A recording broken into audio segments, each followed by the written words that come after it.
I wouldn't say everything doesn't fit to master plan, but definitely I want to go one step further, like maybe even more back to the roots of the power metal stuff. Some stuff is more like my idols, more sounding like Black Sabbath or something, you know. And I don't want to make this neoclassical stuff anymore. What I did in the '90s, I did two Hmm. albums that kind of, I love it still, but it's too much, you know, past of me. I didn't play like that so long. I mean, I love playing my Fender Stratocaster still, and you know, I think this is maybe one of the reasons I want also to play on my solo album. I always say 100% Stratocaster. We will see, you know, but I love this. I love the different sound and the different feel I have when I play, you know, with this guitar. And it doesn't fit to master plan so much from the rhythm part, but on solo parts I also used a lot this kind of guitar. So basically, I want to sing on my solo album many parts, let's say half of it, and the rest I want to share with some guest singers. You know, this is the main idea. Sure. Well, Roland, let's pull it back to the new record, Metamorphosis. Um, I'm I was a little confused by the press release, but then again, I know it's the press release, so I know it doesn't necessarily come directly from you. So I'll just ask. The title itself, well, the title itself for Metamorphosis sounds like kind of like a radical transformation of what you're doing. But in the press release, you claimed, or the press release claims that you claimed, that a lot of this feels like classic master plan for you. So is it indeed in your brain a change of style, or is it more classic, or is it somewhere in the middle? Well, no, no, no. For me, it's just a bit change to the more metal in a way like I see it, you know, like the power metal of let's say the early Halloween stuff. Um, Masterplan had always a bit more mid-tempo numbers, more blues oriented with prog elements and this kind of stuff. And here we're coming more to the point on some songs. Not all the songs are like that, you know. Mm-hmm. For me, it was not a big step, so it's not a drastic change, the Metamorphosis part. But for me, it's definitely a different kind of album compared to the former ones we have, you know. Sure.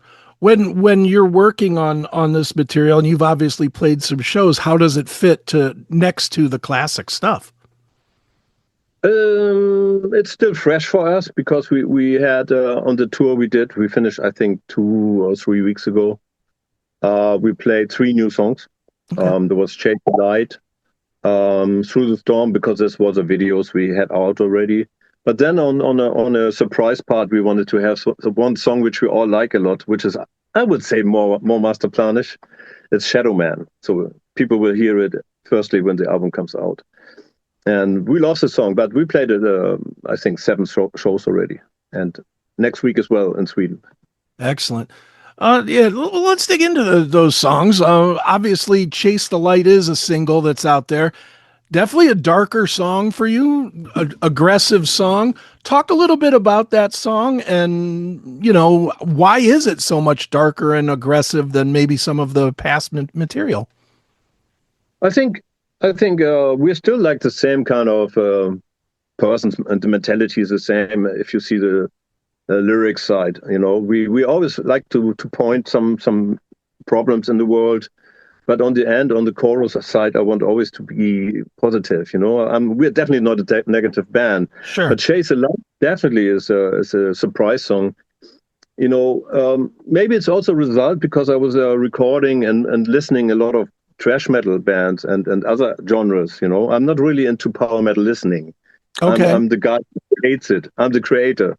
You know, Right. that many fans doesn't understand it. You don't need to listen to the style if you create something. Hmm. Um, and Chase the Light is definitely a bit more far away. Like I said, a bit more metalish, a bit more aggressive, a bit more proggy. Unusual arrangements, a bit on the edge, you know, Sure. of mass. And for me, it sounds like single is like a radio song, but it's not. It's definitely it's. I don't see the single kind of releases anymore as a let's get into the radio and we'll get happy and make money or something. This is that's why I choose this time with the Frontiers label. Let's get the surprise, you know. Let's get Chase the Light, and the second song is definitely Through the Storm. Is definitely really back to the roots of the 80s, 90s power metal, you know. Sure. And it's also not typical master plan. So that's what Mm-hmm. I wanted to show first. But on the album, definitely we have a kind of, yeah, typical master plan, old school songs, Sure. but also surprises. Right.